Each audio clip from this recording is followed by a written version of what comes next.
Product first marketing. That is the topic of the hour.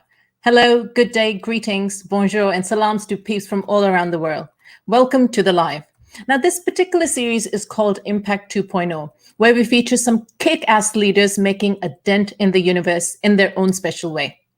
Stick around till the end, and I promise you that you'll walk away with at least one, if not more, practical yet scrumptious takeaways from each of these live sessions, like an ice cream sundae topped with heavy whipped cream, melted dark chocolate, and a dash of gold dust. But most importantly, if you turn up live, you will get a chance to ask each guest questions that are bugging you like an itch that can't be scratched. Now, my today's guest believes that your product experience is not only a differentiator, but the foundation for the brand and the fuel for the growth engine. He's the CMO and president of Reflect and turned it into the #1 enterprise AR startup today. So will you please put your virtual hands together to welcome my fantabulous guest, Dirk Schart. Thanks, Amber. I love the music, by the way. Awesome. How are you doing, Dirk? I'm great. Thanks a lot. And did I pronounce your name correctly? I hope I did. Perfect. Absolutely. Yeah. Awesome. I hate to get people's name wrong. No. That's good. All right, Dirk. German name.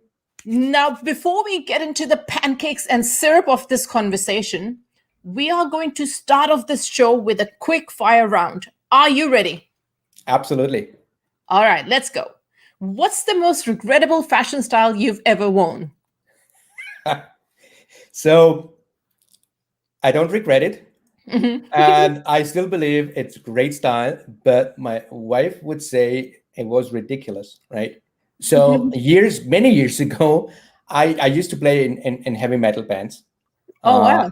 And I still love that kind of music. And the style was, of course, black, everything black. And then these beautiful rock star boots. And I had them in purple. I have to say it's maybe a little bit too much, but I loved it. And my wife said she would never go out with me like that. But I don't regret that. It was really cool. Awesome. I'm sure you did. I would love to get a picture of you in that as well. I don't have one. All right. If you could only read one book over and over again for the rest of your life, which one would it be? It's really a challenging question.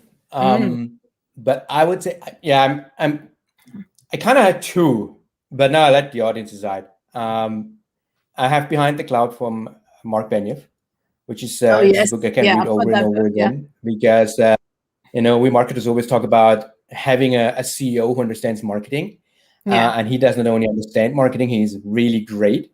And the second one is $1 Trillion Coach from Bill Campbell. It's not written by Bill Campbell, but it's about Bill Campbell, one of the well-known advisors to Steve Jobs and many other people in the Silicon Valley. It's really great if you want to learn about that guy, how he mentored these people in the valley, and it's a great book. Can recommend both of them. Okay, noted. Duly noted. Now, if you could take 3 things to a desert island, what would they be? This is my favorite question to ask each guest, by the way. I know. It's 3. I mean, yeah. Everybody gives me such quirky answers. I take my family. Does that count as 1? Yeah. I have to take my phone. There's no other way. Okay, good. and I take my guitar. Coming back to the guitar. All right. Do you still play music? Yeah. All right. Awesome. Okay. What's the best advice you've ever been given? Show me, don't tell me.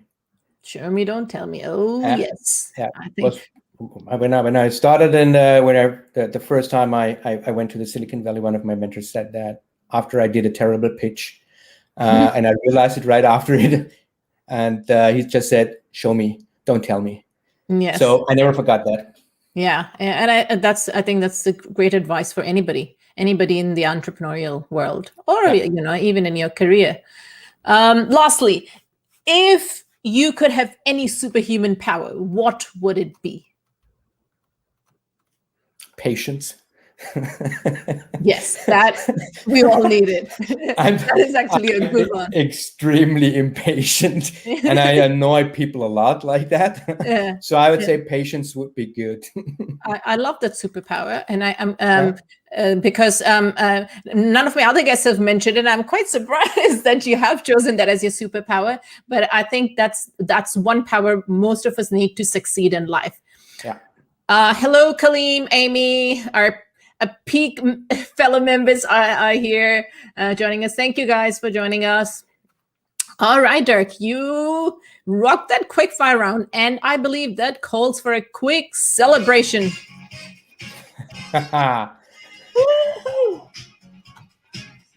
Celebration. So we have to do that more often. I like that show. But next time I would choose the music. Yeah. All right. It's now time to get into the pancakes and syrup of this conversation. Yeah.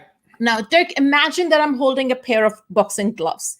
Could you take these gloves and smash for me, and not my face, please, but some kind of product marketing myth, a bogus strategy, or a misconception, and set the record straight once and for all? Yeah, it's a great question. I would say marketers, and it's a myth, marketers understand their own products. Right? It's kind of, let me explain it. Yeah, it's like, we always say, as a marketer, you need to understand your market, right? You need to understand what is the problem and all of these things, right? But then I see, yes, we dive deep into that, and even that we don't understand 100%.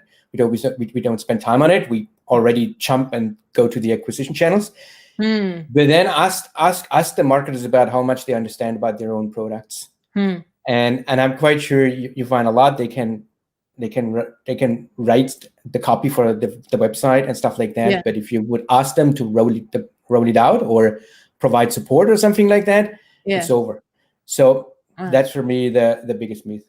Biggest myth. All right. Yeah, I love that, because I mean, I know you're talking from, you've worked with many SaaS tech-based businesses, and in your experience, that's what you have seen, that most of them are too close to it, and do not. They can probably do this for somebody else, but to their own product, they're just too close to it.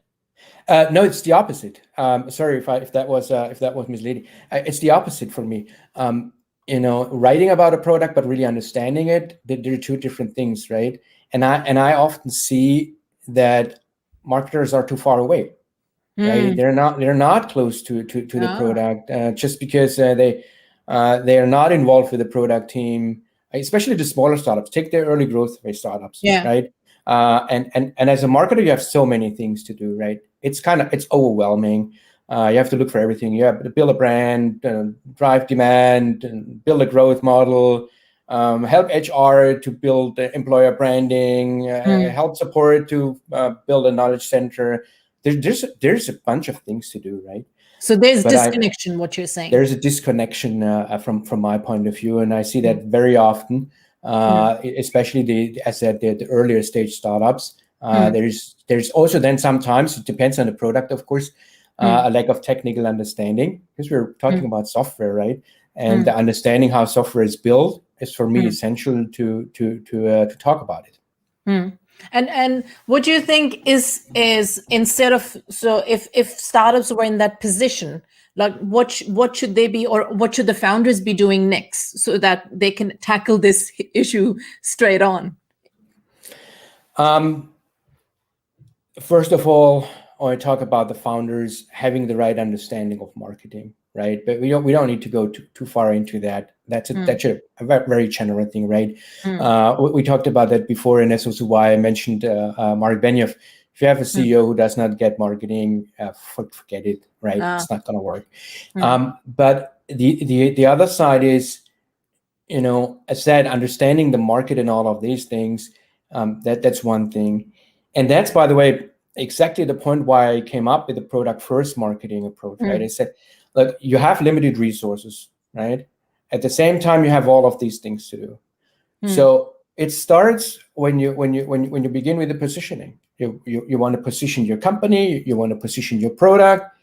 Okay, so how are you going to do all of those things? And that's why I said, okay, why don't you focus on the product experience? This is the core of your model. This is where you can, really build an engine. So why don't you position your product? But don't care about the company. That will come later, and focus on that. So my idea is really to focus on everything around the product experience, and therefore you need to be connected.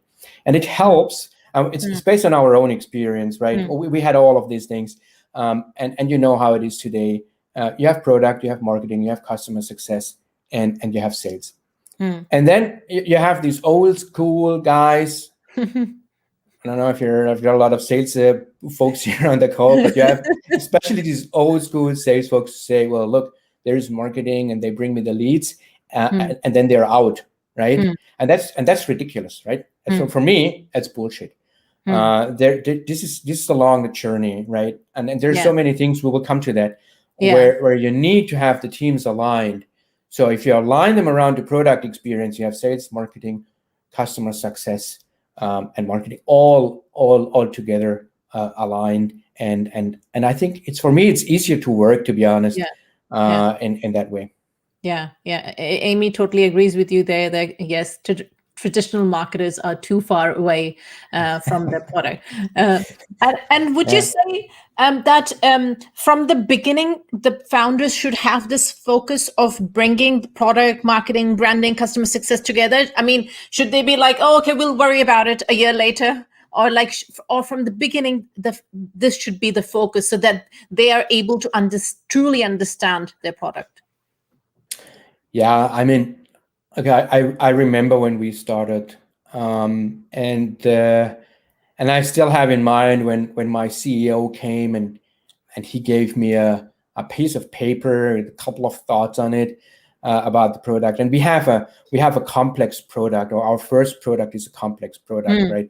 It's a content platform to build AR enhanced instructions. So.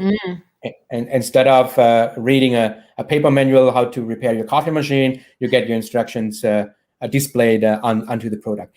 Now, this is still a complex technology, right? And he gave me that piece of paper and said, well, look, this is what it is. Now we need to explain that in a simple way. It took me time to understand it, and to understand all the different processes happening in the product with different audiences, like the creators and the end users and all of that.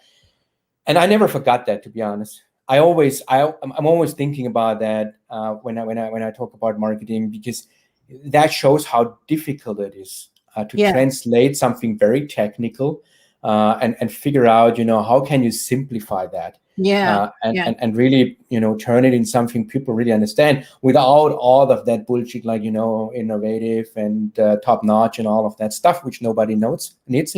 So, and therefore, I think, if you understand as a marketer how, especially in the SaaS world, right, in the tech world, what is behind there, how does software work, how do you build software, and what are all these methodologies behind it that makes it easier to explain all of that. And I spent a lot of time with our head of R&D. We sat down kind of every week and we wrote blog posts together.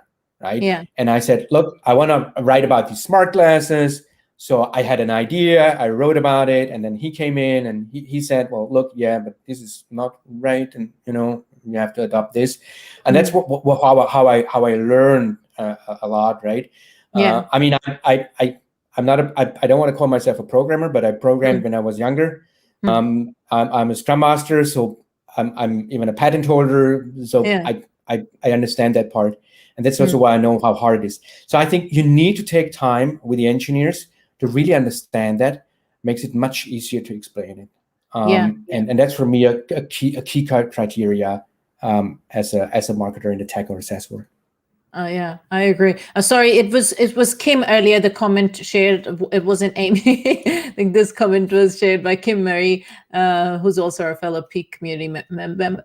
But yeah, I totally agree that especially with tech products, because they are technical by nature, right? So the difficulty with that compared to, let's say, service-based or based business, or you had a salon or different kind of business, is that there's complexity involved, which means that now we need to explain a little bit more to our team members and also to our customers in a way that makes sense to everybody. So everybody is not a programmer, everybody's not a techie, so they're not going to be able to understand that jargon, but you still need to bring them on board, right, with what you're trying to do. And that can only be done by simplifying what you're doing. Yeah, absolutely. And you know, I mean, I see that when I onboard new team members, and they have a different background. I mean, it's not enough to give them the application and show them the application for 10 or 15 minutes. What I also love to do is, well, look, send them out with the sales team, let them talk to customers, let them hear the question of customers, right? Because then you realize, okay, what's important for the customers? What do they want to know? What do they maybe not understand there with all of that stuff you build in the marketing team, right? And it happens to me all the time also, that I say, okay, well, I built that, and then I'm on a call and I think, okay, it's not really helpful what we built there, right? So you need to be close to all, and that's why I say, in a summary, if you're close to your product and you really understand your product, you have it much easier. You also avoid all of these discussions, right? Product is not going to come and tell you, you don't know what you're writing about. Why do you describe all of these features we don't have? This is one of the things, right, which happens. The sales team does not come and tell you, well, the content you create is not really what we need, and all of that stuff. So if you're close to the product, if you're kind of the core of it, and focus on that, you avoid all of these discussions. Yeah. And would you say that as founders of a SaaS startup, or any tech startup for that matter, what would you say the first few activities the founder should be involved with? Should it be the programming side of it? Should it be the marketing side of it, the branding side of it? What should be at the forefront of it to make sure that what they are trying to do is understood by the very audience they're trying to make it for? Well, if you have the really early stage startup, I think the founder has to do almost everything. It's just, you cannot just say, okay, focus only on one thing. Of course, a founder is involved in the product, but depending on whether you have a technical founder or a non-technical founder, right? Usually, most of the founders have a technical background, so they're involved in the product, which is essentially because usually they have the vision on how to solve a problem. So it's kind of their baby, how to do that. But at the same time, everything which is around marketing, for me, it's really essential to have a CEO, and our CEO understands marketing. He challenges messaging with me, which is sometimes then annoying, of course, if you have to do that all the time. But it's also very valuable. So he does all of these things, but and also going out and representing. I mean, it's nothing better than when you have a CEO you can position. It's a great thing if you position your CEO as a thought leader. So these are the things that in the branding, I think it's very valuable to have the CEO in the product. It's definitely very valuable. But also in sales, if you go on sales calls and you have, depending on your audience, but we have large enterprises, and then if you're stuck maybe at a certain point and you involve your CEO, that's also a message. It's just a different level of trust and credibility. So I think you have to be careful with the resources of a founder, of course. It's very challenging. But coming back again to Mark Benioff, driving marketing is definitely one of the activities a founder should be involved in. I remember reading, I think a report which came out, I don't know, a year or two ago, produced probably by Inc. or something, in which they mentioned that the future CEOs will be the current CMOs of organizations. Because it never used to happen that way, right? Usually it would be the head of sales, or who would become CEO. But now they're seeing the potential of marketers into becoming CEOs and leaders of the companies. Yeah, I mean, I'm not a big fan of these. The CMO is the new CEO, and the CPO is the new CRO, and the CMO is now a chief market officer. I don't care. We have to get the shit done, and that's what is important. I know we have all of these discussions. It's like marketing needs to own the pipeline. Marketing needs to own revenue. Yeah, that's fine. And then I always ask also internally, and I was okay, if we own the pipeline, if we own the revenue, sales guys, what are you gonna do? You have vacation or you're sabbatical, or what are you gonna do? So seriously, I'm not a big fan of that. But I think and all of these roles are changing, right? And I'm really thankful, for instance, for having a role like a CRO, right, which is very close to marketing. My dream would be to have one team. I don't want to have a sales and a marketing team. I think that's something which does not really help us. Whether the CMO now changes in the way the role will change in the future, I think it depends a lot also on what kind of company size, what kind of business. It's very different to say, well, there is one specific CMO role. But I think the marketing, especially in the tech and in the SaaS world, where marketing changed from my point of view. Not everyone realized it, maybe, but there's definitely a change. And you see that with growth, for instance, right? There's growth now a part, and I'm not talking about growth hacking, but I'm not a fan of hacking. There's no shortcuts and hacks. But there's a lot of things, and we will have new topics, right? Look at what COVID triggered.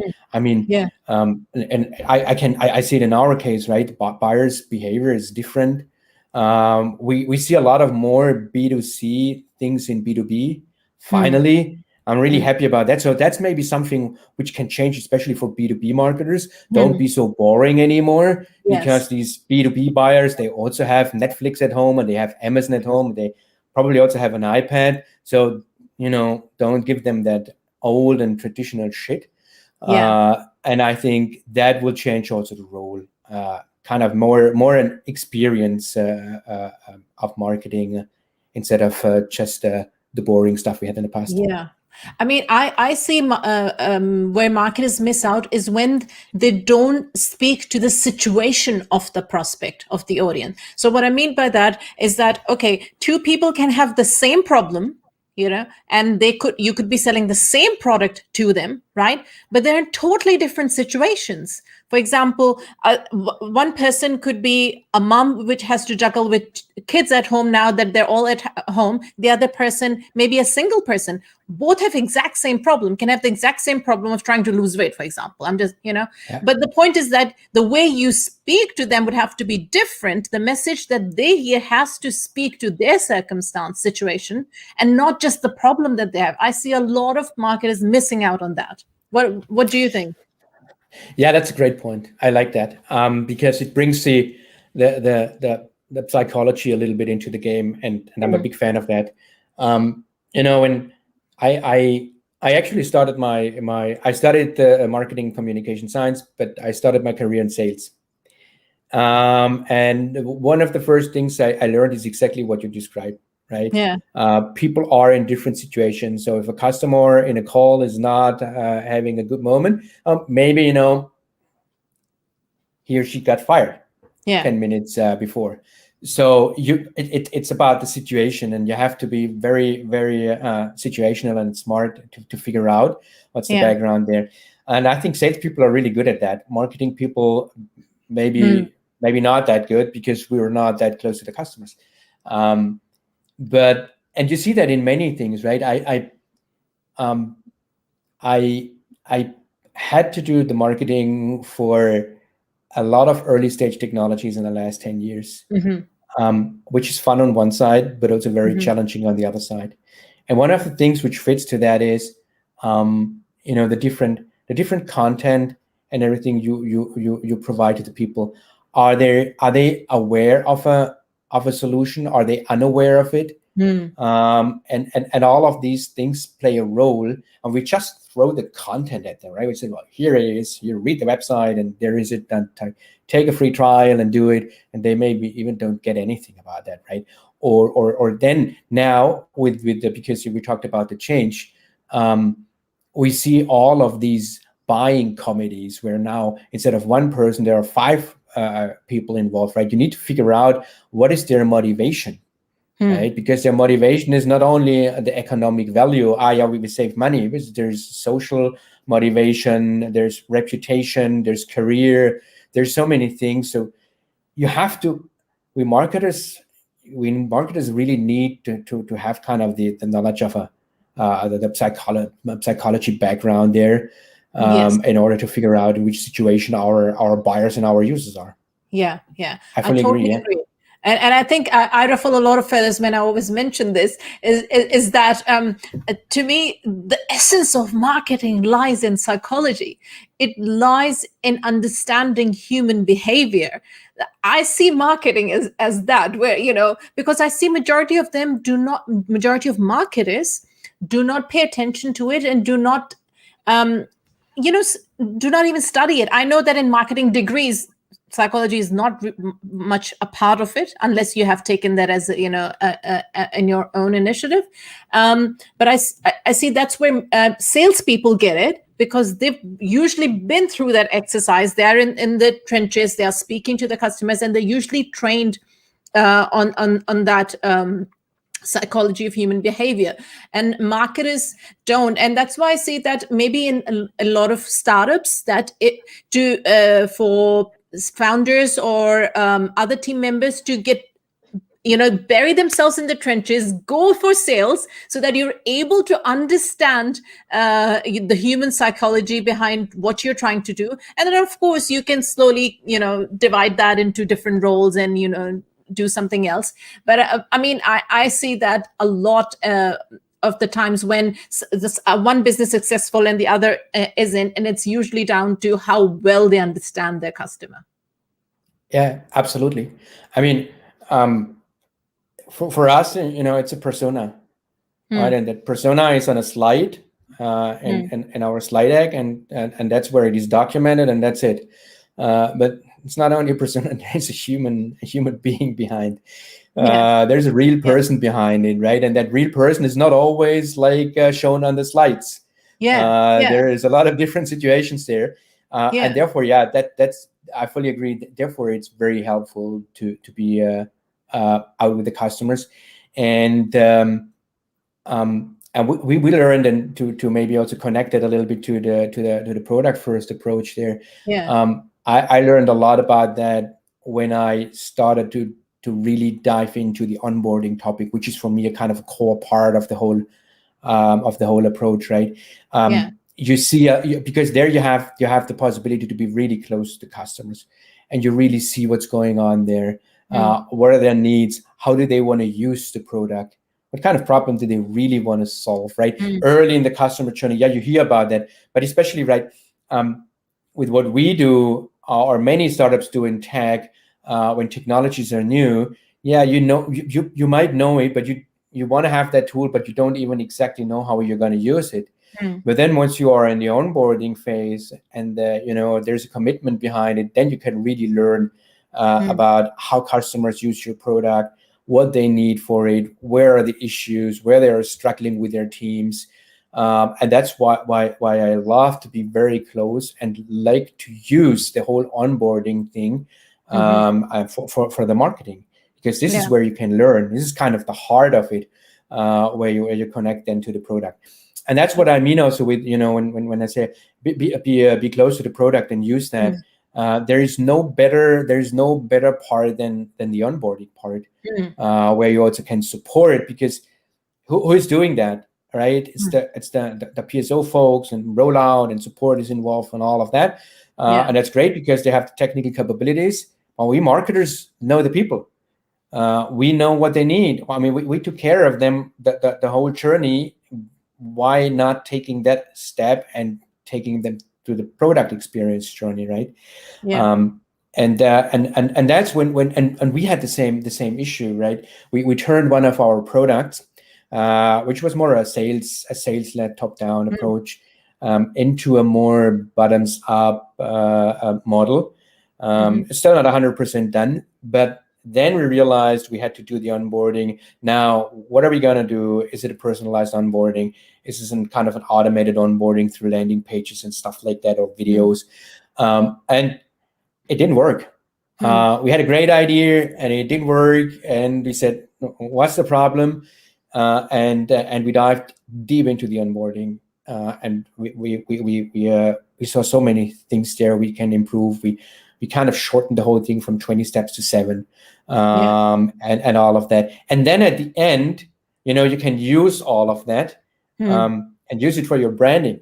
Yes. And they're great examples. I don't know if you heard about a Superhuman, the email client. No. Okay. Well, maybe let's explain that example, because it's interesting also for the audience. So Superhuman is an email client. Right. So now if I say email client, you'd say, well, that's boring. Nobody needs an email client because I have Outlook or I have Gmail or whatever. But it's like a year ago or 1.5 years ago, if you were on Twitter, you would see Superhuman everywhere. Not because of their email client, but because of their personalized onboarding. Right. So if you wanted to purchase their product, you could get on a waiting list. And then instead of just rolling out the product, installing it and using it, you had to go through you still have to go through a 30 minutes onboarding call. Oh, I love that. Yeah. The surprising thing for the first, I don't know how many thousand users, was that their CEO was doing that.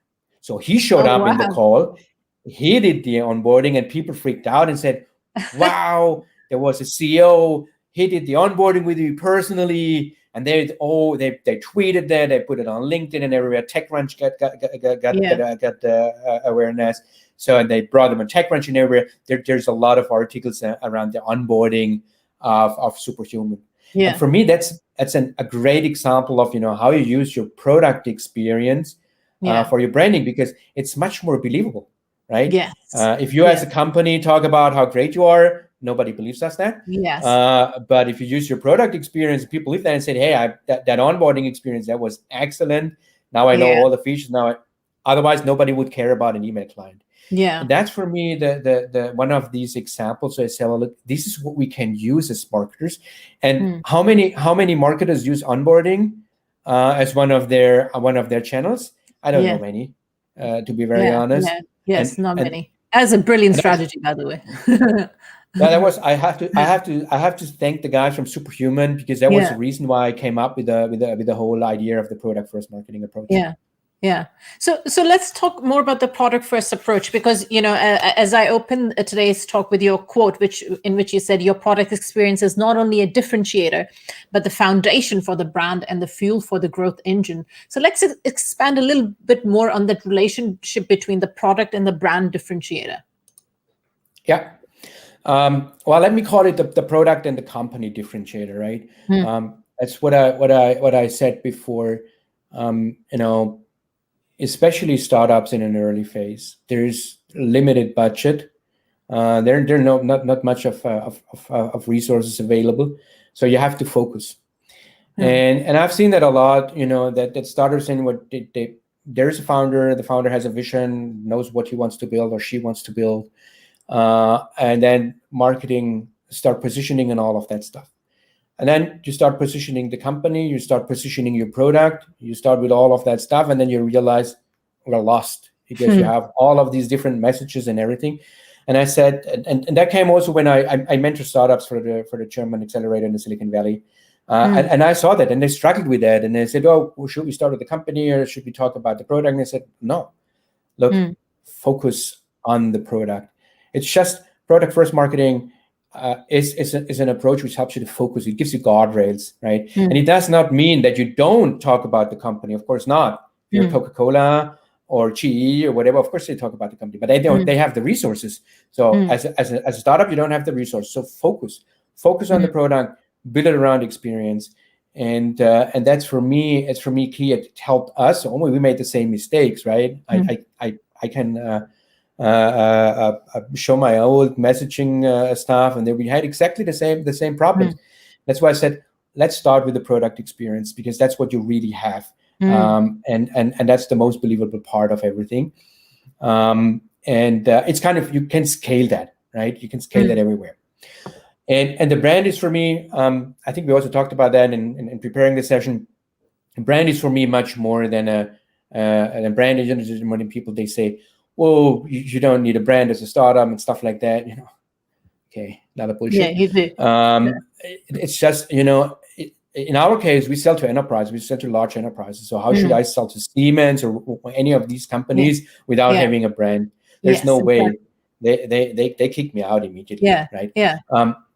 But now the same game, right? I can now look for the positioning and brand building of the company. Or I can use the product experience. As I said, well, whether it is the onboarding or you take it one step further, after the onboarding, your users are using the product, they like the product, so you easily get customer reviews, all of these things. So everything is around the product experience itself, which makes it easier because you have it anyway. You don't need to build anything else. Yeah. And that was for me kind of the starting point after seeing so many market startups struggling with that, and kind of being disconnected. Well, we talked about that part, but also kind of wasting their resources with doing too many things at the same time. Yeah, absolutely. One company name which comes to my mind, the app Evernote. Do you use Evernote? This app called Evernote. This app called Evernote. Sure. Yeah. Right. So, I mean, I love the app. I've been using it for years now, but I know that app like Evernote, I just use it for mainly simple reasons, just taking notes and, so that I can go back to it. And then I know how to create notebooks, but there's so much more to Evernote that if they did something like what you shared, the superhuman strategy, right? Because I'm on a free plan. I'm not buying their plan because I don't understand the complexities of how it can be used. I don't get it, and I'm not bothered.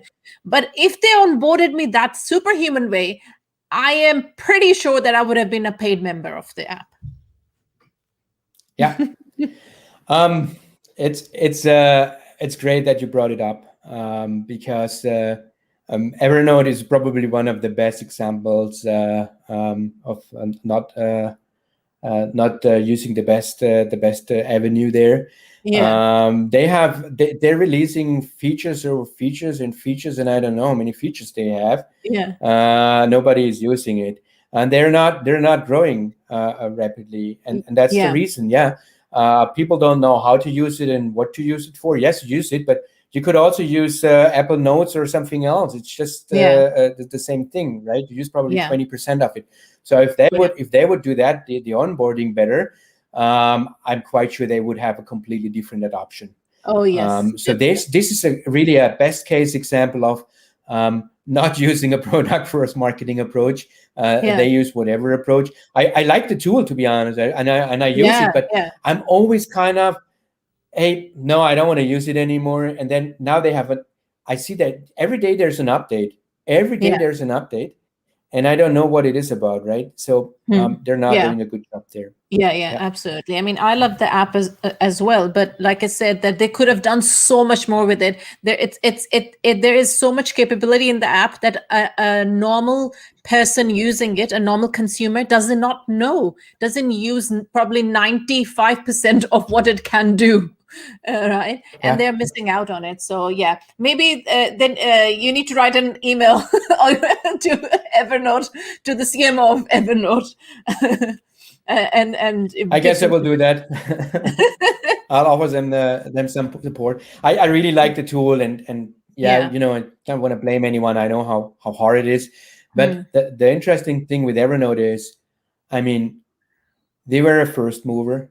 And then so many came afterwards. So many came up. But honestly, if I ask you who is a competitor of Evernote, do you know one? I mean, most of the people, they don't even mention a competitor. That they're really in a good situation, but they're not using it. They're not using it. That's true. That's true. And that's unbelievable. Yeah. I know Apple's got one. There was another Notes or something. But you're right. I've never switched from using Evernote for the past, I don't know, 7-8 years now. Well, it's one of the things we discussed also, and I think that's it's a part of it. So I remember when we had the early days in our products, and not everything was set up, and the product team said, hey, we have this and that is new, or we have maintenance. Can you send emails? And I said, well, guys, send emails about everything. That's not a problem. But I don't think that this is the right experience. If you are in a product and then you get emails and you have to look on a website maybe how to do something. And I think, that's one of the problems of Evernote. They're not using their product experience. So if they would show, and they have great case studies and everything, if they would use it inside of the product, right? And you kind of get a pop-up and see, hey, well, look, this is Lucy. She's using Evernote like XYZ. Well, that's a cool idea. But I'm not going to go on their website because I'm already a user. So why should I go on their website? And I think that's one of these disconnections, right? They do the marketing, the traditional marketing, and they talk about their product, but only on the website or in press or wherever, but not in the product. They're not making that connection, and that's holding them back. Yeah. And what's your experience been? So I know you just shared about this company who did it by personally onboarding everybody on a one-to-one basis. But what about, now you within the softwares, you can you have the technology that you can sort of onboard clients that way. You can explain each feature while you're virtually sort of onboarding them and teach them this is the possibility. This is the possibility. Have you come across any study on maybe what's doing better, or what's the future looking like when it comes to especially SaaS businesses? Yeah, it's different. There's different approaches to that, and depending on what kind of product you have, right? The more complex a product is, the more features you have. The more training you need, the better it is to use a personalized onboarding, just to avoid what we just discussed, that the users do not use all of the features, or it's think about the Adobe products. Now Adobe meanwhile has everything in the cloud, and you can download that, and you can purchase it. But yes, they can do that because there's already millions of users. But imagine they would have started like that. Nobody would have used that because they're so complex. I mean, you open that software and you don't know what to do with it. So, and I think they didn't even think about that probably. But there are other products as well, right? If you use something like Miro, the virtual whiteboard tool, I mean, there you can get started without having a personalized onboarding, and you maybe you even don't want to have it.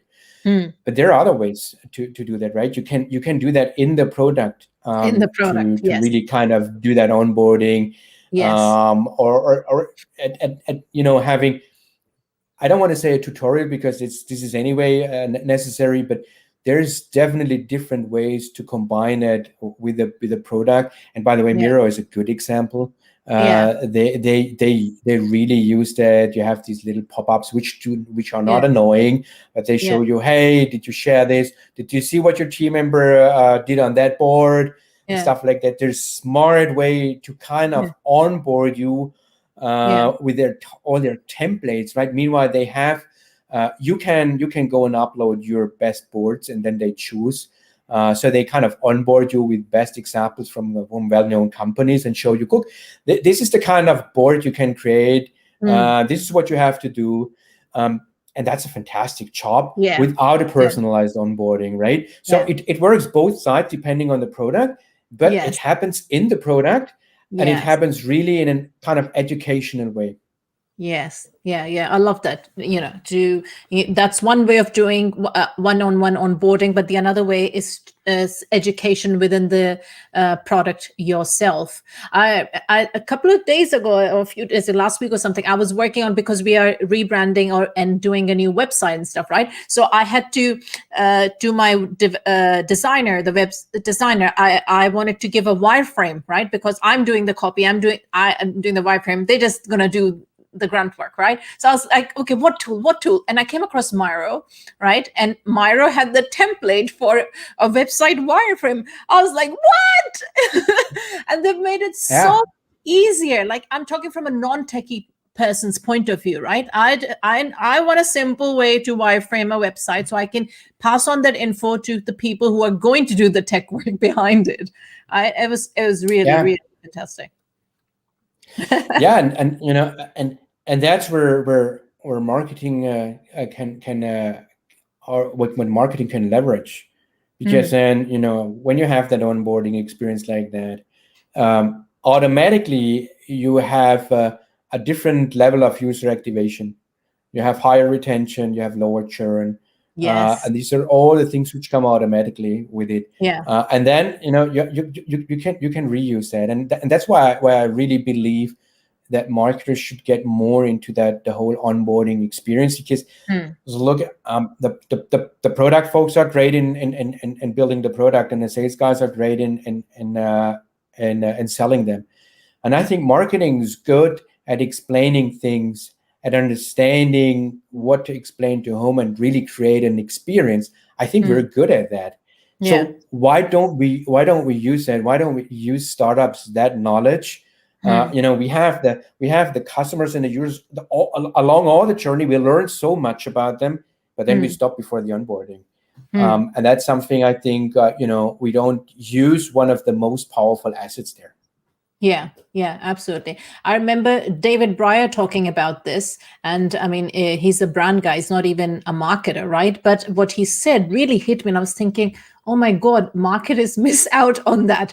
And what he was talking about was that branding is not just about and before you get the talk that you have before signing up a customer, right? So because we focus a lot on that, right? We need to sign up the customer, next customer, and sales, marketing, everybody is focusing on that, right? And then they forget about the middle part after you've signed up, right? That experience, and then the post experience, right? Where like 33% of probably sales lie there. And I was like, oh my God, that is so true, because your focus just 95% or something is on the first end of the cycle, and then you forget about the rest, and what happens is then you lose the customer, or you know, they don't end up having the experience that they desired, right?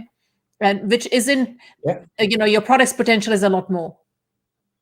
Absolutely. That's a nice way to say it.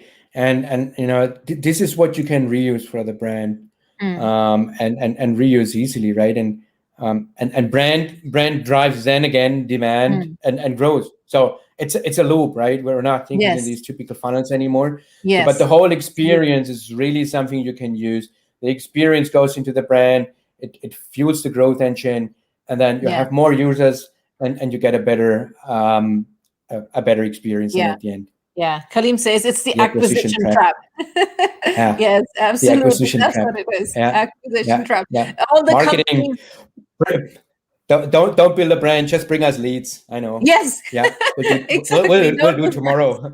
Yeah. Imagine having. I'm sure that most meetings happen like, okay, how many leads did we get? How many people do we sign up? And if you talk about, well, I was actually busy building a brand, they'd be like, what? What is that? Yeah. Why did you do that? Yeah. I know it happens a lot, and you need to find the right balance, right? Yeah. You cannot, of course, not spend 80% of your budget on brand building, for sure. Yeah. But I'm a big believer of building a brand, and that's also what I show to startups, because it's a differentiator, and a brand is something. you can easily destroy your lead funnel, and that goes quite fast if you make the wrong decisions. Yes. But the brand is something, it's sustainable. Yes. That's for 𝒂𝒓. This is 𝒂𝒓's topic, Yeah. sustainable growth. Yes. But this is something, this is the long-term thing, and that's what you have. And I think many startups underestimate that and say, oh, we don't need a brand. This is the only other level which is on top of that are these founder guys who tweet then and say, yeah, we have now 5 million ARR and we didn't do any marketing. I said, lucky you. Yeah. You're not going to make it another 5 months because of course you did marketing. How did you find your customers? Yeah. How did you figure out what customers you have, right? Yeah. So that's kind of the same category. No, we don't do marketing, right? It's like at Lashen. Oh, no, we never had any sales. No, of course not. And we don't need a brand. It's the same thing. I think you need to find a smart way, and that's what I meant. Take what you have, take these assets from the product experience, and bring that into the brand, and avoid the discussions. Because that's what you have. Everyone is focused on the product and the product experience. So if you take that and said, well, I will build a brand around my onboarding or things like that, it's much easier to explain your CEO than saying, I'm gonna spend 100K on a media campaign. Yeah. So when it comes to product first marketing, if I was to ask you, is there like one specific tactic or a strategy that you could share that it works and a lot of SaaS businesses are missing out on? Is there one that you could share? I would not say there's one specific strategy. I mean, we talked a lot about the onboarding, and I think this is the core. But I have it in five stages, right? This is the framework, the underlying framework, and this is C. It's try, it's apply, it's rate and share. So basically, at C, it's everything how customers or users perceive the product and the product experience. It's try, it's when you get your hands on, especially when you have a product-led model. It's apply when you start using it, and then we come to the onboarding also. It's rate when you start talking about it, when really customers talk about it. It's that phase, and then the last phase is that share phase. When you kind of turn your customers into fans and they go out and share that, and especially the first and the two are kind of the drivers for it, and then the third and the fourth and the fifth stage are then kind of giving you back the experience which you can use in for the brand and for the growth. So these are the five essential stages of the framework, and it's easy, just think about it. And I have a couple of examples. The Superhuman is one example, the bad example, Evernote we talked about. But just think about it and say, see, try, apply, rate, and share. And I explain it on my page, so we can share the link. Oh, yes. And if you go through these 5 steps, then you know quite well what is behind the product first marketing approach and how you can really identify whether you use that and what you can use from your product experience. Yeah, awesome. Love that. Now, a quick note that this show is sponsored by Amplifyology, previously known as Repurposed Den, helping you become a favored brand and not just the cheapest option, through equipping you with tools to amplify your voice, defy obscurity, and ignite your brand without the guesswork, the unnecessary ad expense, or pulling off a massive event. You'll also find best bits of this show repurposed into short clips on my channel, bit.ly/spreading ideas with Amber Khan. Now, Dirk, I know you've got your own personal blog, but what other tactics, if any, do you employ to amplify your voice so that it may reach your intended audience? Can you repeat that, Amber? You broke up. That if do you have your own personal blog? I know you share your thought leadership there.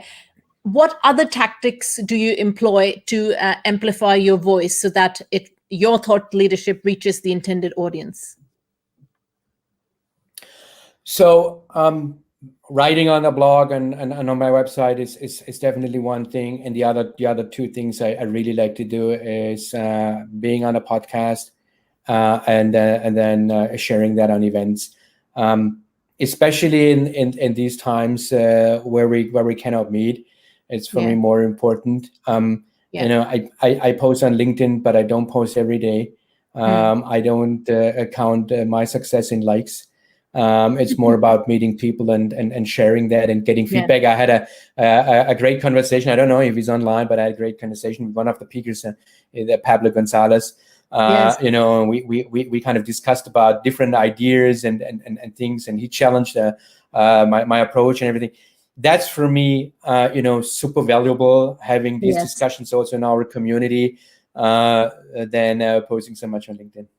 That's awesome. That's awesome. And those are obviously all the right tactics to use if those who want to amplify the voice. Now, those of you who would love to get in touch with Dirk, here's how you can connect with him on his LinkedIn. It's Schart Dirk. Nice and easy to remember. You can connect with him there. Now, all right, it is now the time of the interview for us, and you may be thinking, what is it, gossip time, or share the fun pickup lines time, or tell an embarrassing joke time?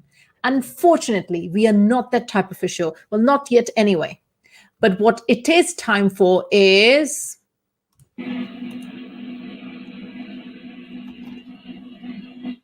the 48-hour challenge time. So, Dirk, this is where I ask you to share what is that one thing that our viewers and listeners can implement in the next 48 hours to align their product, marketing, and branding that doesn't cost them an arm and a leg or requires a large team to execute it? So, I'd say there's two options. Option one is you take the time and you go through the 5 stages I explained. And really think about where can you reuse your product experience. And if you say, I'm super busy, I don't have time for 5 stages, then you take the third one and you think about what can you do better with your onboarding and how can you use that for your brand. Yeah, love that, love that. And I believe that you can get some of it done in the next 48 hours if you were keen on it and wanted to implement it. And I would be happy if someone wants to reach out and wants to challenge that or wants to get some support. I'm happy to jump on a call or answer any questions. Yeah, that's what I love to do. Those who are up for this challenge, do tag him. You gotta let him know. You gotta let Dirk know that you're on it and connect with him for sure. Alrighty, folks, for all those watching us live today, I heart you. I really do. These lives wouldn't be fun without your support. Kaleem, he's always there, so I have to call him out because he's always there supporting me. Yeah. Thank you, Dirk, for joining and sharing your genius and your dynamite self with me today. Thanks a lot for having me, Amber. It was really fun. Thanks. All right, take care. Toodaloo for now. Take care.